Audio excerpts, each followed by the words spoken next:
Good morning. I'm losing my voice, so I'm going to sound raspy and I am having to talk really loud. So hopefully that means it'll be shorter and I won't talk so much. So today I want to talk about worms. My dogs are bugging me right now.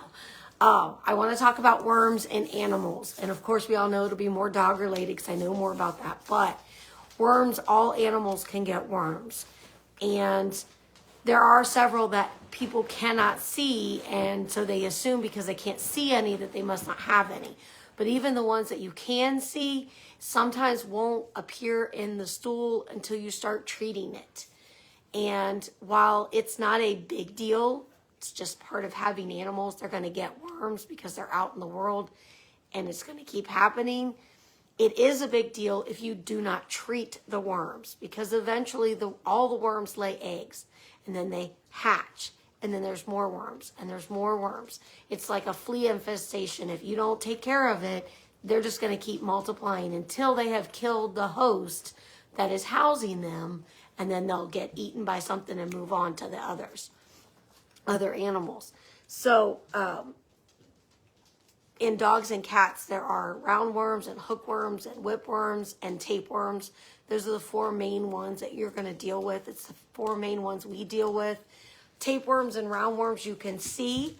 Hookworms and whipworms you cannot. And worms can present in diarrhea. It can have blood in the stool. It can mean that your animal is losing weight for no apparent reason. And eventually, Yzma, leave it. Hold on, I gotta grab this. No. That is not for any of you. You didn't. Sorry. That means that one of my dogs didn't eat their joint pills, and my youngins are trying to eat it, which means John was in somebody else's food. Out. And it means that, and then Yzma was trying to steal it. So a whole lot of dog things going on. I had to stop. So anyways, Yzma, I should have just put their food up before I got on here because apparently they're taking advantage of mom being busy. So, it can show as diarrhea. It can show as, blood in the stool, which can be scary. It's not a big deal if they get worms. It's easily treated. You can purchase the stuff over the counter at TSC, Rural King, sometimes Walmart, online. You can also get it from your vet. The really cool thing is that a lot of the flea and tick and a lot of the heartworm now comes with this added in. So if you buy, usually they call it plus, so heartworm plus, NexGard plus, etc., then they will add the worming in. So every month when you're giving that flea and tick treatment or that heartworm preventative, you are going to give them worming medicine, which is going to kill any worms that you may or may not see. I have a giant 1 acre fenced in yard. I don't follow my dogs around and check their poop. So I have no way of knowing that they have worms unless I, notice weight loss or something like that. So giving that every month safeguards them and me. Now, if it's left untreated and they keep growing and growing, this can become to the point where the worms get the food first, and then your dog or cat gets what's left. So if they have a belly full of worms and you feed them the normal food and the worms take half that food, then your dog or cat is only getting half of what was left, and that's not enough for them to survive on. Eventually, if this goes on long enough, the animal is going to be very skinny. Despite eating, they're going to seem starving all the time because they are. They're also can start having muscular deficiencies because their muscles aren't getting enough of the nutrients that they need. They can also start to have neurological issues because their brain isn't getting enough to eat, especially in puppies and kittens. This is severely important because their bodies are going to physically grow regardless, but if there's not enough nutrients there to support the muscle growth and the brain growth, that's where they're going to suffer. I have had puppies pass away from having worms. I've had adult dogs pass away from having worms that went on so long that they lost a bunch of weight, and by the time we got to them, it was too late. We've had puppies diagnosed as having neurological issues a few times, and then it turns out it's just deworming that they needed. It's just their bodies are growing, and they're not getting enough for the brain to do its job or the muscles to do its job. The first puppy I ever saw this in, where they thought he was neurological, he could not hold his head up. His back end would stay up, and he would kind of move in a forward motion, almost like a shovel. And he wanted to eat, and he would look at you like he had a lot of the things there, but he just couldn't get his head up. He couldn't move. And so as being a puppy, I just was deworming him regardless, because all puppies usually have worms. And a lot of them have them from when mom has worms, so they have them from being in the in utero, and then they're born with them. So I start deworming him, and he starts pooping, and this is going to be gross, but he starts pooping more worms than poop. And a couple of times in him and other dogs, I have seen where it's nothing but worms that's coming out. And they weren't coming out until I started deworming, and then all of a sudden, here they come. And it's gross. It's gross to say, it's gross to see. But that tells you, if that's the case, that means that the worms are taking more from that animal, so much that there's nothing left to be waste for them to poop.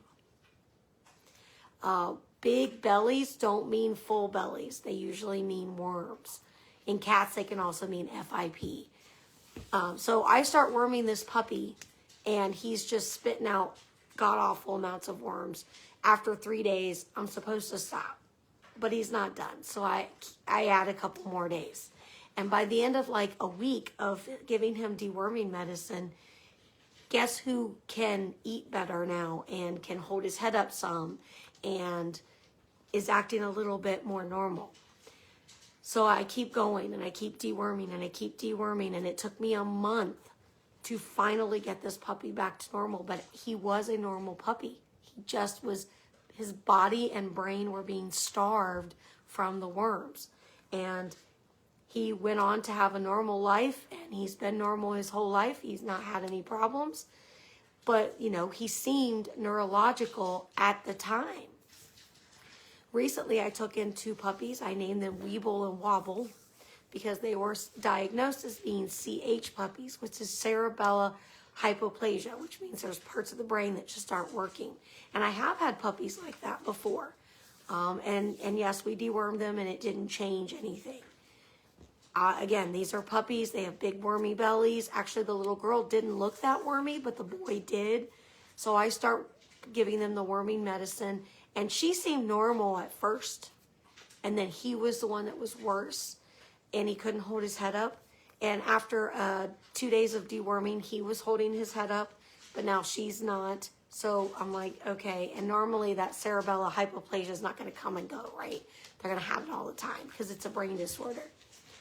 So I start treating them, and it took a few days. The little girl just, her sugar was dropping. That was another thing because the worms were taking all the food. The puppies aren't getting enough nutrients. They're not getting enough sugar. So sugar drops. That always makes them not do well. So I was giving her stuff to up her sugar and making sure she's eating, and I'm deworming her. And the little boy continued to have worms, but he stayed up after the first couple of days. She went down. Finally, she had a day where she pooped out nothing but worms, no poop. It was all worms. And after that, our head came up, and we were finally able to start being normal again. And that's all it was. It was just that they needed dewormed so badly. So they finished a 5-day regimen of deworming. We gave them a couple of days off, went right back at it because we want to, you know, that big of an infestation, literally eggs are hatching every single day. So we're trying to catch it. But Weeble and Wobble, not aptly named now because they don't have CH. When they have CH, their bodies shake. their heads bob, their bodies move around. And other than that, they're normal. But it can really be, if it's really bad, it can really interfere with their ability to function, to be able to move, to be able to eat. Because as soon as they stop concentrating and they start eating, their bodies lose control. So my CH puppies that were really CH puppies, they did get adopted. They went on to live pretty normal lives. By the time they were a year old, most of it was gone. They would just show little pieces of it here and there. But the current puppies seem to be absolutely perfectly normal. We're not having any more drops. And that's how serious worms can be if you're not keeping up on it. So, getting worms, not a big deal. It's not the end of the world. It is, though, if you don't treat it. So, spend the $20, get them treated, or better yet, get your monthly preventatives with the deworming built in. Save yourself the hassle, save your dog the upset issues that go with it, and treat them. All right, that's it. I'm out of voice. I'll talk to you later.